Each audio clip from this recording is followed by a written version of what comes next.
Hello. So my name is Noel Liyon, and this is my submission for the ASM6 for CSC 252. So what I've decided to do is implement a guessing game, which would utilize the keyboard simulator in MIPS, and the game asks the player to guess a randomly generated number between 0 and 9. They have 10 guesses to guess, and if they get it and based on the guesses, they will be given hints after each guess saying if it's low or high. And it also records the number of atoms they do, and the maximum they can guess is 10 times. And after that, they are asked for a replay option. So I'll go ahead and start my keyboard simulator over here. I'm going to connect it to MIPS, and I've assembled my code, and let's play the game. So over here, if you see in my console, you could see the starting menu. So let's go ahead and see how this game is supposed to be played. So in my keyboard, I'm gonna input the input number 2, and you can see it says the instructions where it says you must guess a number from 0 to 9 using the keyboard. After each guess, you will receive hints if you're higher or lower than the number, and try to guess correctly in the fewest attempts. Now let's go ahead and start the game by pressing 1, and here it has to enter your name. So what I've done, so the keyboard input usually doesn't let you input strings. So what I've done is let it read character by character, and I've pulled it and I've null terminated it. So in the code, which I'll show you later, I've given the option for the user to enter a name of maximum 20 characters. So I'm gonna go ahead and put my name in, and you can see the game has started, and I've pressed enter and the game has started. So guess a number between 0 and 9. So I'm gonna go and press 3. Oh, it says it's too high, so we can narrow it down to 1 or 2. 1 is too low, and I'm guessing it's 2.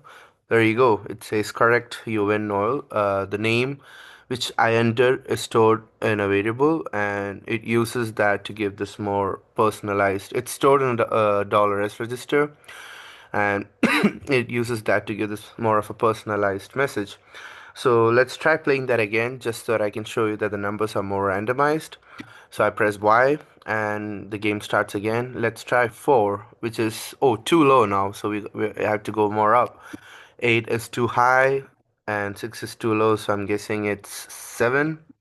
And there you go. That's the correct number that needed to be guessed.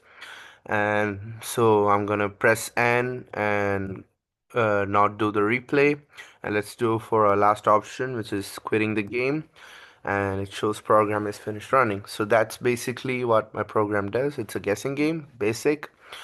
And now when we come to a code, I'll just talk a bit about it. So this is my code. This is all the string sections of it.